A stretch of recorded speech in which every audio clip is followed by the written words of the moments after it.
Hi friends, welcome to Sanket tech lab YouTube channel. ನಾನು ನಿಮ್ಮ ಸಂಕೇತ್ Nayakar. So ಈ ಒಂದು ಚಾನಲ್ನ ಸ್ಟಾರ್ಟ್ ಮಾಡುವ ಮೇನ್ ಗೋಲ್ ಏನು ಅಂತಂದರೆ, ಸ್ಟೂಡೆಂಟ್, ಟೆಕ್ ಹಾಬಿಸ್ಟ್ ಮತ್ತು ಬಿಗಿನರ್ಸ್ ಯಾರೆಲ್ಲ ಇರ್ತಾರಲ್ಲ, ಸೈನ್ಸ್ ರಿಲೇಟೆಡ್ ಕಂಟೆಂಟ್ನಲ್ಲಿ ಇಂಟ್ರೆಸ್ಟ್ ಯಾರಿಗೆಲ್ಲ ಇರುತ್ತಲ್ಲ ಅವರಿಗೋಸ್ಕರ ಈ ಒಂದು ಚಾನಲ್ನ ಸ್ಟಾರ್ಟ್ ಮಾಡಿದ್ದೀವಿ. ಸೊ ಇನ್ನು ಡೀಟೇಲ್ ಆಗಿ ಹೇಳಬೇಕು ಅಂತಂದರೆ, ಈ ಒಂದು ಚಾನಲ್ನಲ್ಲಿ ನಾನು ನಿಮಗೋಸ್ಕರ ಎಲೆಕ್ಟ್ರಿಕಲ್, ಎಲೆಕ್ಟ್ರಾನಿಕ್ಸ್, ಸೋಲಾರ್ ರಿಲೇಟೆಡ್ ಮತ್ತು ಆರ್ಡಿನೋ ರಿಲೇಟೆಡ್ ಈ ಒಂದು 4 ಕ್ಯಾಟಗರಿಯಲ್ಲಿ ಪ್ರಾಜೆಕ್ಟ್ಸನ್ನು ನಾನು ನಿಮಗೋಸ್ಕರ ಮಾಡಿ ತೋರಿಸ್ತಾ ಇದ್ದೀನಿ.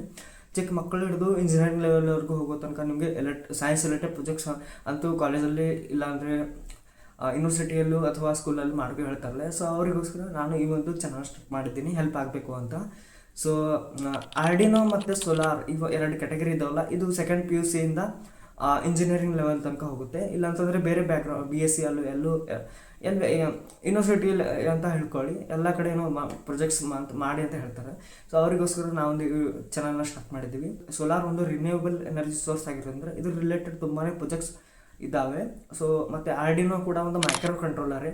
ಸೊ ಇದು ನಿಮಗೆ ಆಟೋಮೇಷನಲ್ಲಿ ಕೂಡ ಹೆಲ್ಪ್ ಆಗುತ್ತೆ. ಸೊ ಇದ್ರ ರಿಲೇಟೆಡ್ ಪ್ರಾಜೆಕ್ಟ್ಸ್ ಕೂಡ ಮುಂದೆ ಬರುವ ಟೈಮ್ನಲ್ಲಿ ನಾನು ಈ ಒಂದು ಚಾನಲ್ನಲ್ಲಿ ಅಪ್ಲೋಡ್ ಮಾಡ್ತೀನಿ. ಸೊ ಯಾರಿಗೆಲ್ಲ ಸೈನ್ಸ್ ರಿಲೇಟೆಡ್ ಅಥವಾ ಸೈನ್ಸ್ ಪ್ರಾಜೆಕ್ಟ್ಸ್ ರಿಲೇಟೆಡ್ ಇಂಟ್ರೆಸ್ಟ್ ಇದೆ ಅವರು ಈ ವಿಡಿಯೋನ ನೋಡ್ಬೋದು, ಮತ್ತು ಈ ಒಂದು ಚಾನಲ್ನ ಕೂಡ ಸಬ್ಸ್ಕ್ರೈಬ್ ಮಾಡ್ಬೋದು. ಸೊ ಸಿಗೋಣ ಮುಂದಿನ ವಿಡಿಯೋದಲ್ಲಿ. ಮತ್ತು ಮುಂದಿನ ವಿಡಿಯೋದಲ್ಲಿ ನಾನು ನಿಮಗೋಸ್ಕರ ಯಾವ್ಯಾವ ಟೂಲ್ಸ್ ಬೇಕು, ಯಾಕಂತಂದರೆ ಒಬ್ಬ ಬಿಗಿನರ್ ಟೆಕ್ ಎಂಥೂಸ್ಟ್ ಗೀಗ್ ಆಗಿರೋದ್ರಿಂದ ಸೊ ಸೈನ್ಸ್ ಪ್ರಾಜೆಕ್ಟ್ಸ್ ಮಾಡಲಿಕ್ಕೆ ಯಾವ್ಯಾವ ಟೂಲ್ಸ್ ಬೇಕು ಮೇನ್ ಇಂಪಾರ್ಟೆಂಟು, ಅದ್ರ ರಿಲೇಟೆಡ್ ನಾನು ವಿಡಿಯೋನ ಮುಂದಿನ ವಿಡಿಯೋದಲ್ಲಿ ತರ್ತಾ ಇದ್ದೀನಿ. ಸೊ ಸಿಗೋಣ ಮುಂದಿನ ವಿಡಿಯೋದಲ್ಲಿ.